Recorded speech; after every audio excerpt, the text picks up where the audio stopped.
থেকে আরম্ভ করে কৃষকদের জন্য নানান যোজনা, মানুষ আগে ব্যাংকে যেতে পারত না, ব্যাংকে গিয়ে ছোট ছোট লোন নেওয়া থেকে আরম্ভ করে সব কৃষকদের জন্য ব্যবস্থা হচ্ছে।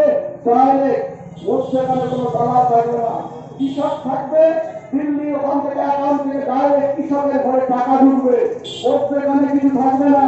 100 দিনের কাজে পাই, ওখান থেকে দিল্লি থেকে বলা হচ্ছে 100 দিনের কাজে নিচ্ছে, ডাইরেক্ট ওখানে 100 দিনের কাজের টাকা ঢুকানো হবে। এরা দিতে পারে না, এরা মধ্যখানে টাকা নিয়ে আসে আর পাওয়া চলে, এরা লিস্ট দেয় না। তার জন্য এত রাগ, তার জন্য এত ক্ষোভ ভেঙে পড়ছে। তাই বন্ধু, কৃষকদের যে জায়গাটা আমার যতটা মনে হয়েছে, যতটা যে দেখতে পেয়েছি, একমাত্র স্বাধীনতার পর যদি কোনো দেশের প্রধানমন্ত্রী বলিষ্ঠ পদক্ষেপ নিয়ে থাকে কৃষকদের জন্য, এই রকম দেশের প্রধানমন্ত্রী প্রথম এরকম পদক্ষেপ, তার জন্য রাস্তায় ঘুমতে হয়ে গেছে। 70 থেকে 72% কৃষক মানুষ আজকে সুবিধা পাবে।